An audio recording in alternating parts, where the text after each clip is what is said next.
Welcome to the bird media. నేను మీ పవన్ కృష్ణమూర్తి. ఆంధ్రప్రదేశ్ రాష్ట్ర మాజీ ముఖ్యమంత్రి ప్రస్తుత Pulivendula MLA YS Jaganmohan Reddy liquor స్కామ్లో ప్రధాన నిందితుడిగా ఉన్నటువంటి ఎంపీ మిథున్ రెడ్డిని రాజమండ్రి జైల్లో పరామర్శించడానికి ముహూర్తం ఎట్టకేలకి ఖరారయింది.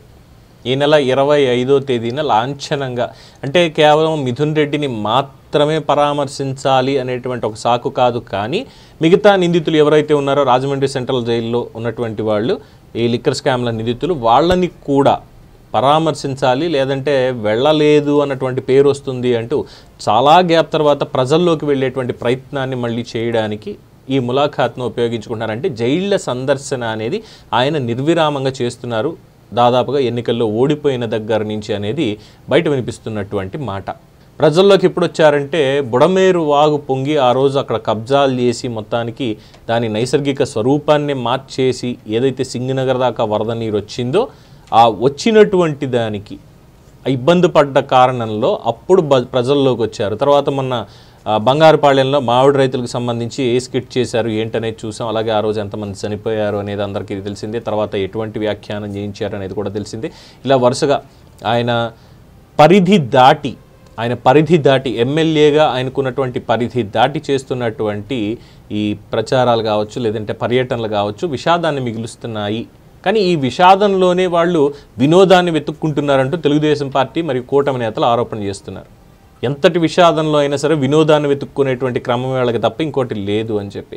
సో ఇప్పుడు కూడా ఏంటంటే రేపు 25వ తేదీన, అంటే ఇన్ జనరల్గా చెప్పాలంటే దాదాపు ఒక 10 రోజుల గ్యాప్ అనేది మెయింటైన్ చేసుకుంటూ వస్తున్నారు ఆయన కార్యక్రమాలకి, వీటన్నిటికీ కూడా. ఏదైనా పెళ్ళికి వెళ్ళినా, ఇంకో చోటుకి వెళ్ళినా, లేదంటే ఇంకా మాట్లాడితే అసలు యలహంక ప్యాలెస్ని దాటి బయటికి రావట్లేదు. ఇంకా మాట్లాడితే మొన్న ఆగస్టు 15వ తేదీన స్వాతంత్ర దినోత్సవ వేడుకలు. కనీసం రాష్ట్రానికి మాజీ ముఖ్యమంత్రిగా పనిచేసినటువంటి వ్యక్తి ఆయన క్యాంపు కార్యాలయంలో సైతం జెండా వందనం చెయ్యకపోవడం అనేది ఎంత శోచనీయం అనేది చెప్పాలి. అఫ్కోర్స్ గతంలో కేసు కూడా ఉంది, జెండా వందనం చేస్తూ లేదంటే జాతీయ గీతాన్ని అవమానిస్తూ జూపూడి ప్రభాకర్ జగన్మోహన్ రెడ్డి ఆ స్టేజ్ మీద ఉండి చేసినటువంటి దానికి కేసులు కూడా నమోదయ్యాయి. మరి ఆ కేసుల వివరాలు ఏంటి అనేది మనకు తెలియదు. సో పాయింట్లోకి వెళ్తే మొత్తానికి మిథున్ రెడ్డిని పరామర్శించుకోవడానికి లిక్కర్ స్కామ్లో ఆయన ములాఖాత్కి వెళ్తున్నారు. దీనికి సంబంధించి మరి రాజమండ్రి చుట్టుపక్కల నుంచి వైఎస్ఆర్సీపీ శ్రేణులు, చుట్టుపక్కలే కాదు ఇంకా బయట నుంచి వచ్చేటువంటి వాళ్ళని జన సమీకరణ జరగాలి, ఆల్మోస్ట్ ఒక స్టేజ్ కార్యక్రమాన్ని కూడా అక్కడ చేసే విధంగా ప్రయత్నాలు చేస్తున్నారు అనేది తెలుస్తోంది. అయితే రాజమండ్రి అక్కడికి వెళ్ళి ఏం చెప్తారు? లిక్కర్ స్కామ్లో అరెస్ట్ చేసేశారు, తప్పుడు కేసు పెట్టారు, మేము పారదర్శకంగా పనిచేసామని సేమ్ అదే పాట మళ్ళీ పాడుతూ వస్తారా? లేదు, ఈసారి ఏమైనా మాట్లాడతారా? ఎందుకంటే ఆయన మాట్లాడిన ప్రతిసారి కూడా వాళ్ళకి డ్యామేజ్ అవుతుంది తప్పితే ఎక్కడ ప్లస్ పాయింట్ అనేది కనిపించట్లేదు. ఎక్సెప్షనల్గా కొన్ని పాయింట్లు మాత్రమే, అప్పుడప్పుడు వేసిన చెణుకులు మాత్రమే తప్ప మిగతా అన్నింటిలో కూడా డొల్లతనం కనిపిస్తుంది. వాళ్ళ పని అయిపోయింది అంటూ వారి పక్షానే ఉన్నటువంటి మేధావులు ఎందరో చాలామంది మళ్ళీ చెప్తూనే వస్తున్నారు. మరి దాన్నైనా ఎక్కించుకుంటున్నారా లేదా తెలియదు. అలాగే ఈవీఎంలు మళ్ళీ సేమ్ టు సేమ్ ఇదే ఉంటుంది. ఈవీఎంలు మోసం చేశాయి, ఈవీఎంలే మన మోసం చేశాయి, ఈవీఎంలని ట్యాంపర్ చేసి మనం ఓడించారు తప్పితే ప్రజల తీర్పు ఇది కాదు అనేటువంటి కార్యాచరణ 25వ తారీఖు మళ్ళీ ఉంటుంది. అలాగే లిక్కర్లో పోయినటువంటి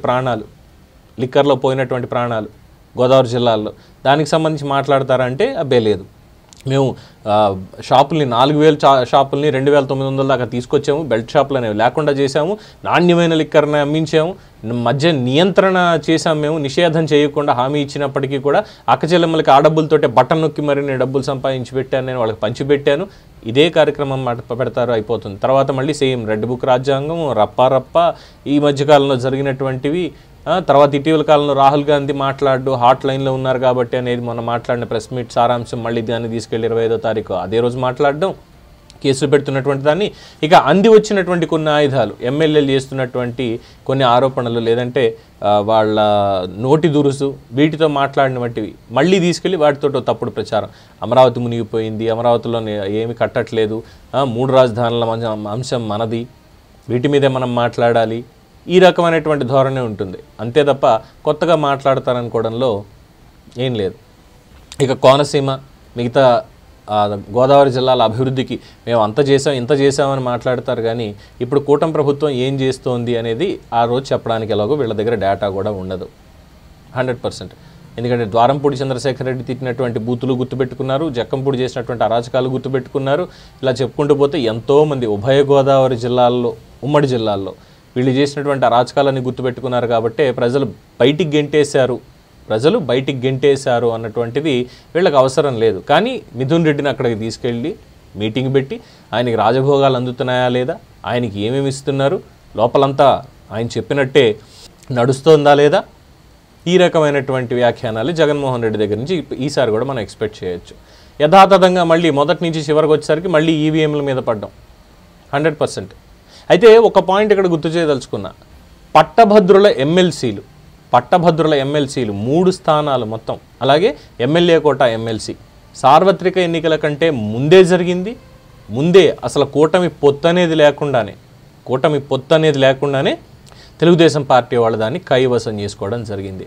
అది ఒక్కటి సరిపోదా ప్రజల నాడి ఏంటనేది చెప్పడానికి? అది జరిగిన తర్వాత కూడా ఇంకా ఈవీఎంల మీద పడి ఈవీఎంలు మోసం చేసే, ఈవీఎంలు ట్యాంపర్ చేశారు అని మాట్లాడడం ఎంతవరకు సమంజసం? లాజిక్ ఎందుకు మర్చిపోతారో తెలియదు. సో ఇప్పుడు మిథున్ రెడ్డి దగ్గరికి వెళ్ళినప్పుడు మిథున్ రెడ్డితో మాట్లాడి మీ అబ్బాని నేను చూసుకుంటానబ్బా, నువ్వేం కంగారు పడకబ్బా అన్న ఒక మాట ఇచ్చేసి బయటకు వచ్చి యథాతథంగా మళ్ళీ ఒక ప్రెస్ మీట్ 1 గంట సేపు ఇదే మాట్లాడడం. దీనికి ఇంత గ్యాప్ ఎందుకో తెలియదు. అరెస్ట్ అయ్యి ఇప్పటికి రెండోసారి కూడా రిమాండ్ పెట్టడం జరిగింది. ఈ రెండోసారి రిమాండ్ పెట్టినప్పటికీ ఇంకా ముందే అంటే నందిగం సురేష్ని మిగతా వాళ్ళని పరామర్శించడానికి ఒక ఈక్వేషన్ పనిచేసింది. ఇక్కడ మరి ఆ ఈక్వేషన్ పనిచేయదు. ఇక్కడ మళ్ళీ సొంత తమ్ముళ్ళు లాంటి వాడు, పైగా జగన్మోహన్ రెడ్డి తర్వాత తనే పార్టీకి తన కుడి భుజం, చాలా సన్నిహితంగా ఉంటాడు. ఇలాంటివన్నీ ఉన్నాయి కాబట్టి ఎలివేషన్లు ఇప్పుడే చూస్తే బాగోదు, ముందు మన వాళ్ళని చూసామనుకుంటారు, మిగతా వాళ్ళని చూసొద్దాం అన్నటువంటి స్ట్రాటజీ అప్లై చేసి వీళ్ళని పక్కన పెట్టారు. ఇక పిఎస్ఆర్ ఆంజనేయులు లాంటి వాళ్ళని అయితే జైలుకి ములాఖాతుకు కూడా వెళ్ళలేదు, కనీసం వేరే వాళ్ళని ఉండవాలంటే వాళ్ళని పంపించి పరామర్శించి అయ్యా చూసిరండి అని చెప్పి ఆదేశాలు ఇచ్చారు. కానీ ఇక్కడ అలా అవ్వదు కదా, ఇక్కడ వెళ్ళి తీరాల్సిందే. అలాగే జన సమీకరణ చేసి మళ్ళీ ఈసారి ప్రజలు జాగ్రత్త, దయచేసి పోలీసులు మరియు ప్రజలు జాగ్రత్త అని చెప్పడం తప్ప కొత్తగా ఇందులో మాట్లాడాల్సిందేమీ లేదు. ఈ ఒక్క సూచన పాటించాలి. ఆ రోజు 25వ తేదీన అందరూ సంయమనంగా ఉండాలి అనేది చెప్పదగినటువంటి సూచన. దీని మీద మీ అభిప్రాయాన్ని కామెంట్స్ రూపంలో తెలియజేయండి. చూస్తూనే ఉండండి ది బర్డ్ మీడియా. ఈ వీడియో కనుక మీకు నచ్చినట్టయితే లైక్ చేయండి, షేర్ చేయండి, సబ్స్క్రైబ్ చేయండి. అలాగే పక్కనే ఉన్న బెల్ ఐకాన్ని క్లిక్ చేయండి.